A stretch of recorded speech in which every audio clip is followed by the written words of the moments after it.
Today we're talking about some good news and some bad news. The good news is we're going to show you how to get customers for yourself. The bad news is Still need to work your day job.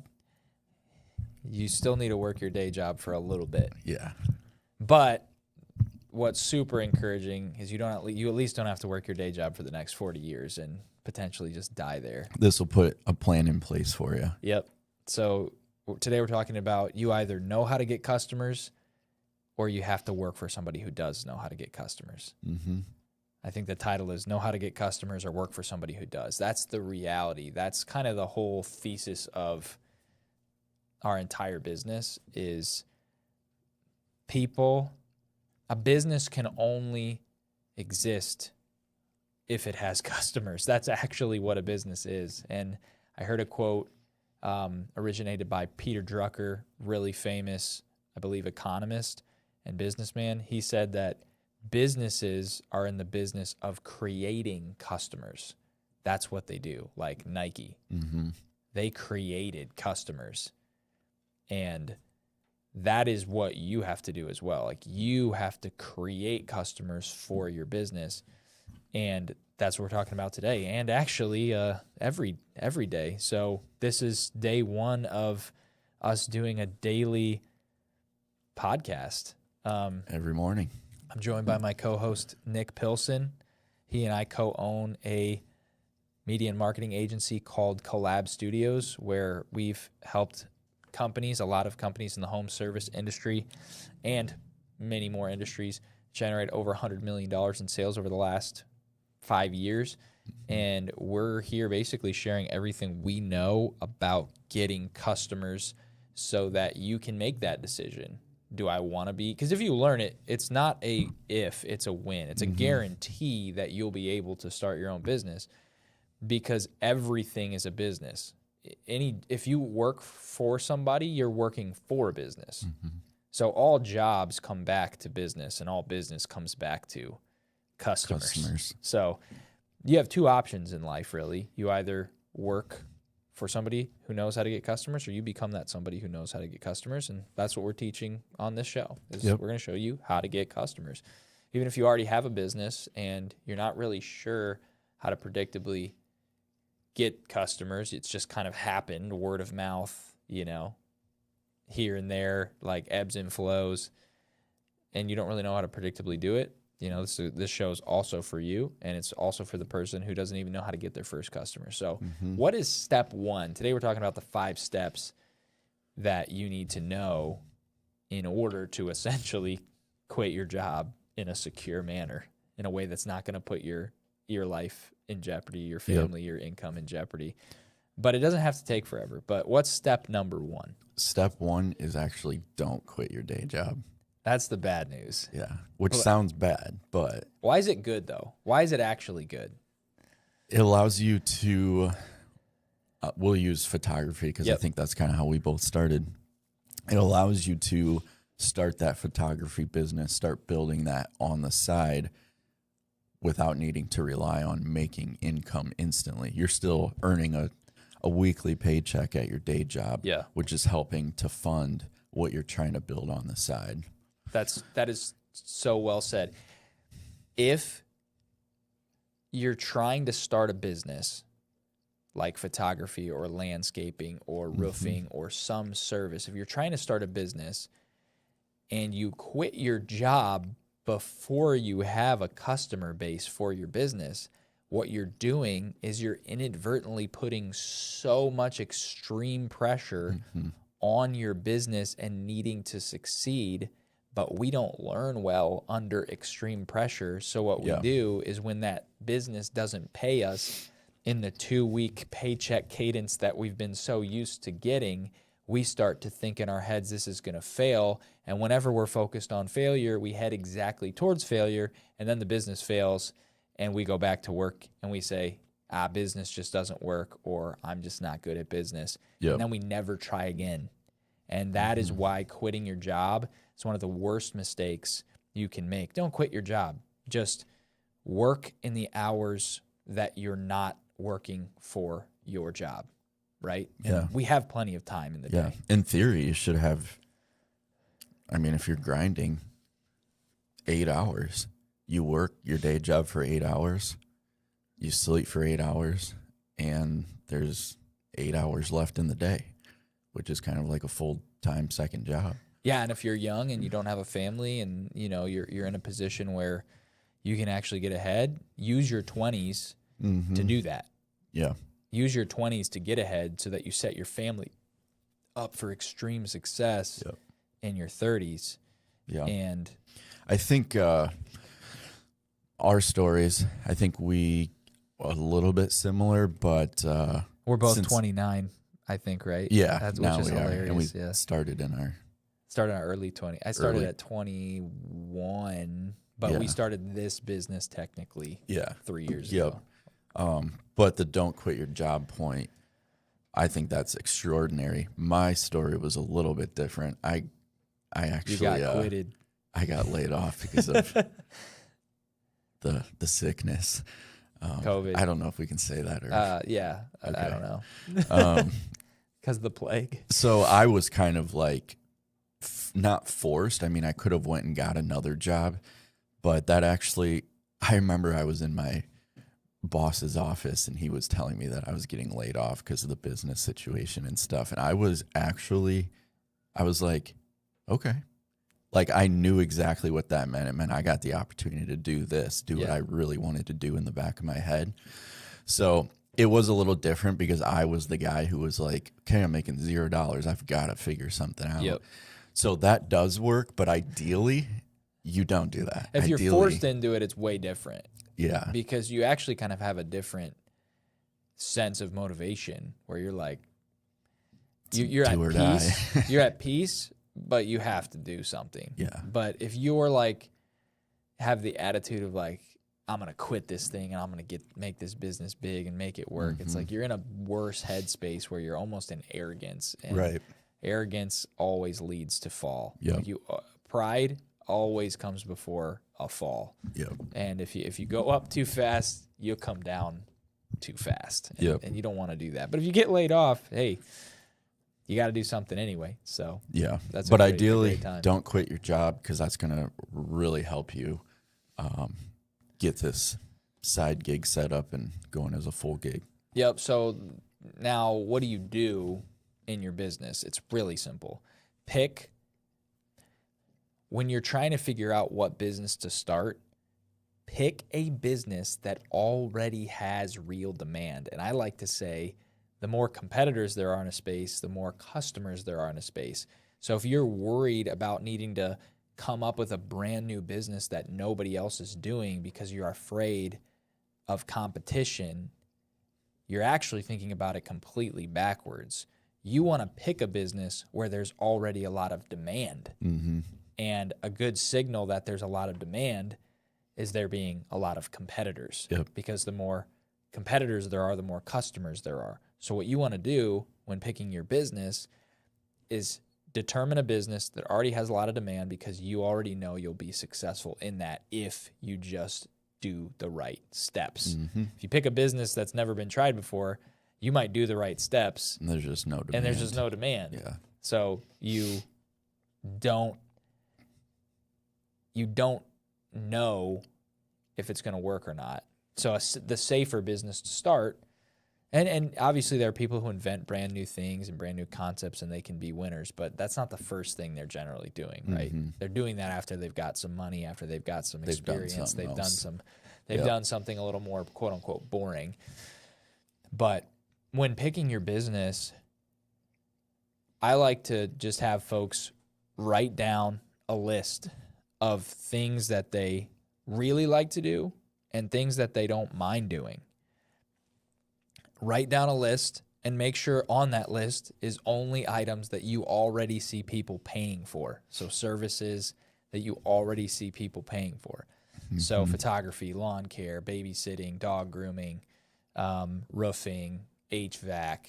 You write down all of these items. Then determine which ones have the lowest startup cost. Obviously, HVAC is going to take you a little bit more money to start than photography, right? You can buy a camera and a lens and you can just go. and you can watch some YouTube videos. HVAC, you need to go get trained. You need to go through an apprenticeship. You need to buy equipment. You need to get a loan for a truck, blah, blah, blah, blah. Great business. Both of them are great businesses. But which one are you more comfortable starting with? And which one do you have the capital or the money to actually start with? And write down that list, circle a few that you really would love to do, and then a few that you wouldn't mind doing. And then just simply pick it. Like, pick one.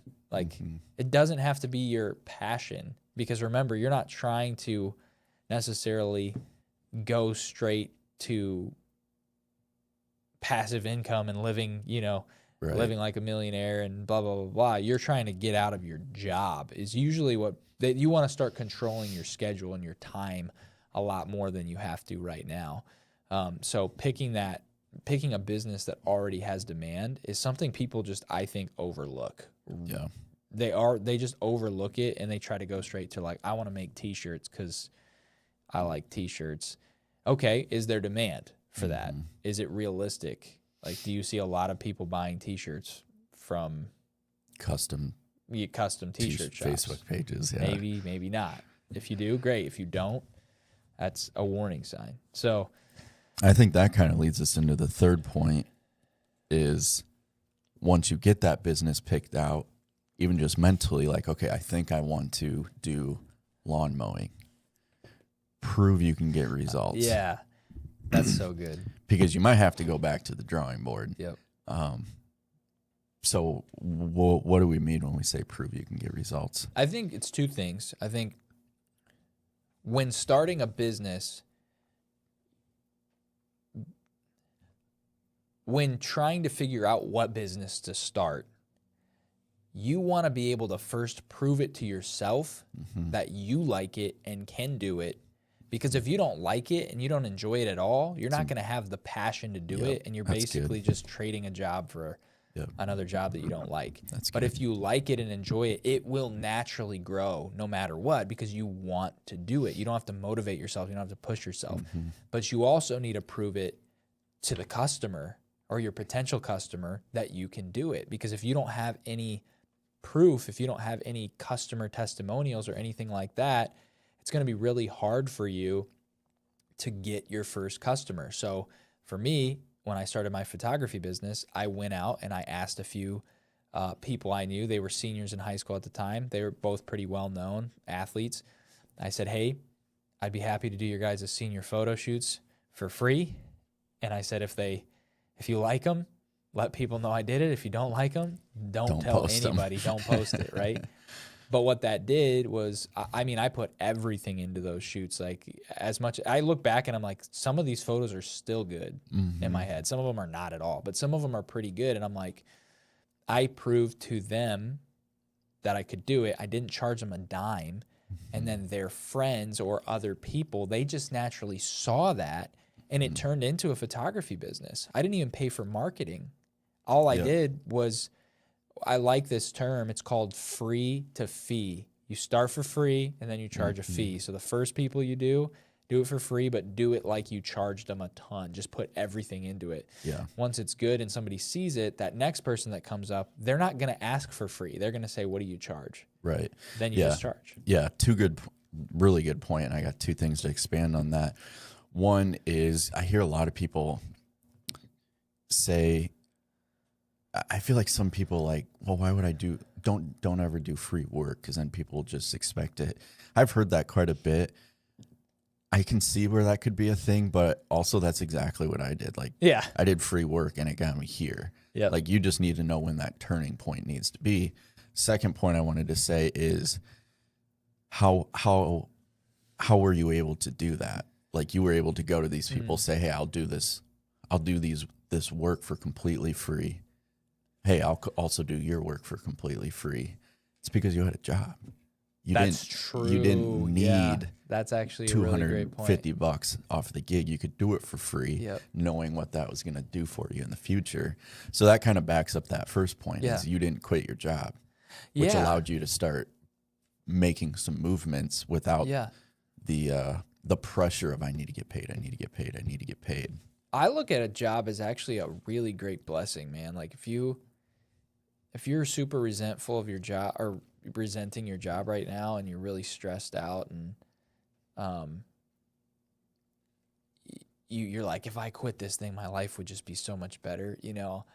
I would just challenge you to look at it slightly differently and be like, what are the positives coming from the fact that you have the job? Like, what are those positive things? That's really The good. positive things are they pay me, which helps me take care of, my family, or, if it's just you, it helps me pay my rent, pay my car. Like, it gives you a lot, right? You can even use some of that money, like I did, to buy some of the equipment you need, like buy a camera instead of buying, maybe you want to go to that concert or buy those shoes or buy that new Apple Watch or whatever. You might consider just, hey, I was going to spend $400 on this, but I'm now going to buy a camera instead and get started.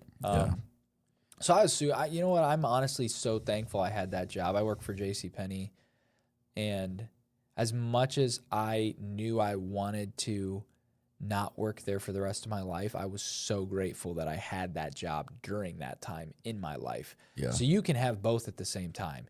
You can desire to leave while also being thankful to be there. And what else can you learn while you're there? For you, for example, you were managing people. Yeah. Yes, it was at JCPenney's, but you're still learning to manage people. Correct. Make schedules, make sure Staff kind of was in there, project people were managing, covered. making sure shipments and whatever. Like, all of those skills are the same types of skills that you're using today. So that's a super good point, and that's something I definitely did. I knew my day job wasn't really what I wanted to do, but I learned, and I knew it, which kind of helped me enjoy the job while I was there, actually. Yep. It took it from like, I don't want to do this, to like, let me just get as much as I can out of this so that way I can take it. Like, I just want to learn how this whole business works, because I know I wanted to do something with business later. Right. So that was a super good point that you had. I think if you're a person who wants to start a business, you have to remember that a job will teach you how business operates. But most people don't realize that jobs were supposed to just be a stepping stone. Most people land on that stepping stone and they go, I think I Comfy. could build a life here. Yeah. And they treat the stepping stone like a foundation, so their life is small, like a stone, right? Rather than actually like moving on to the next level. But a job is simply just a level that teaches you how businesses operate, so that eventually you can serve customers without having the rest of the management team above you. You can directly go serve a customer, and you're going to be better equipped to do it anyway, if that's your desire to become an entrepreneur, because who's going to serve the customer better, an employee who's just working for a paycheck, or the owner Right. of the business, right? Who's going to actually care more about that customer? And that's why people can be really successful really quickly within a few months after starting a business, because they're hungry, right? They're hungry to help and serve people. And don't be afraid. Don't be afraid to quit your job, but don't quit until you've got some customers. Okay, so we didn't quit our job. We picked out our business that we want to start. I've went and did a couple free jobs. We proved that we can get them the Prove that results. I can do really good, and Yep. prove that other people are really happy with it. Yep. And I can put crispy lines in your yard. Yep. I can mow really well. and there's demand for it. Yep. I So can take great photos. I can groom a dog extremely well. I Yep. can do great haircuts. Yeah. yep. We've proven those things. So we've got all that. So I'm ready. So how do I go get more lawns to mow or more dogs to groom? I live in a town with a ton of dogs. I just need to get myself in there. Yeah. Step 4 is you have to market. And marketing is, I feel like, this word that people don't really understand. It's just like, newspaper, TV, Facebook. It's like, so marketing just simply means, this is the simplest way to put it out. There's 2 types of marketing. imagine that you're in a room, maybe a class reunion, and there's 100 people in there. That'd be a lot. That'd be a huge class. Okay, just pretend 100 people in this gym, and it's kind of set up like a prom. Lights are dim, dinner, whatever, and everybody's got a name tag on, and that name tag is the type of business they're in, what they do, and it's got their name. And you just see all these people in there. There's a ton of different people in there. They've got different name tags on, and some of them are walking up to you, and they're like, they see your name tag. It's like, oh, you're a dog groomer. That's awesome. I actually need some dog grooming, and you're like, cool, yeah, I can, help you out with that. And then another guy walks up to you. Oh, hey, you're a dog groomer. Nice. I'm a cat guy, but congrats, right? So that type of marketing is you being in an environment with a name tag telling that the name tag tells people what you do, right? Then there's another type of marketing, and this is where everything changes. You go walk around, and you're the guy talking to people. Yeah. And you say, hey, I see you're a dentist. Like, how's that going? And then you ask them about themselves. You talk a little bit, and then you're like, yeah, I'm a dog groomer. It's like, do you have any dogs? Yeah, I got 2 dogs and blah, blah, blah. And, oh, interesting. Yeah. Do you get them groomed now? Yeah. Not really. Or, every now and then. Okay. Well, hey, if it's something you need help with, I'd be happy to help you. Give them a card, right? And then you just make your rounds. You can talk to 100 people that night. Right. Yep. Or you can wait for, 2 or 3 to come up to you. So Yeah. there's proactive marketing and there's passive marketing. But that's really the example is you can wait for people to come to you. You can put a sign up in your, in the yard of your business. You can buy a billboard. You can make a website. You can make a Facebook page. You can wait. You can post something and just let people know that you exist and wait for people to come to you. Or you can directly go talk to those folks. Yeah. And now there's 2 ways to do that, the direct reaching out. And by the way, when trying to decide which type of marketing you want to do, you have to understand that there's always going to be more potential demand than there is demand. So there's always going to be more people who might be interested if somebody came up to them and talked to them. Right. Than there are going to be people who just come up to you, right? Yeah. So it all comes down to audience. If you have an audience of your own, go talk to them.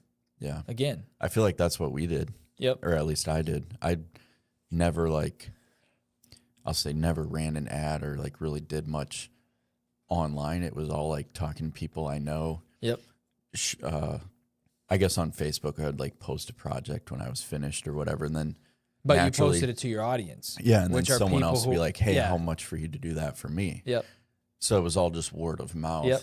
Which is a great way to get started, but it all comes down to audience. You either have to have an audience, which most people have some audience, and all an audience is people who would be willing to listen to your presentation or your pitch or your offer, right? Yeah. Audience, like audio. If they're willing to listen to you, they're your audience.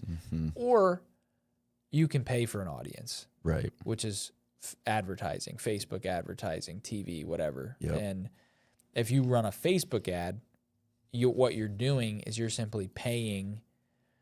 Meta, Facebook has already determined that there's this audience of people who are interested in dog grooming, or could be. And so what it's going to do is it's going to pair your ad with that audience. So now you're getting in front of an audience who's interested in what you do. But the difference is they don't know you. But the benefit is there's way more of them than of the people who do know you. So I'd recommend reaching out to your audience that you already have, which is just simply, a lot of people have friends on Facebook. They've built a small audience, 500 to 600 people. You'd be surprised at how far in business you can get by just reaching out to them before going into paid. But then eventually, once you're eventually going to get capped, and you're going to go, hey, I think I've maxed out my audience. So now you have 2 options again. You either go build your audience larger through organic social media posting, going to events, meeting people, getting more names and numbers, getting more friends on Facebook, or you pay for an audience, that audience, which is what ads are. Yeah, I like that. Okay. So last one here. So to recap, we didn't quit our job. We picked a business we want. We've proven we can get results.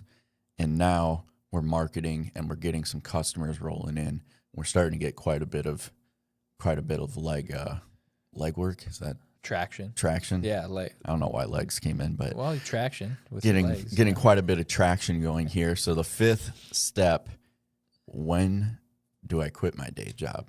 I've got this side thing going on here. Yep. It's going pretty good. I'm loving it.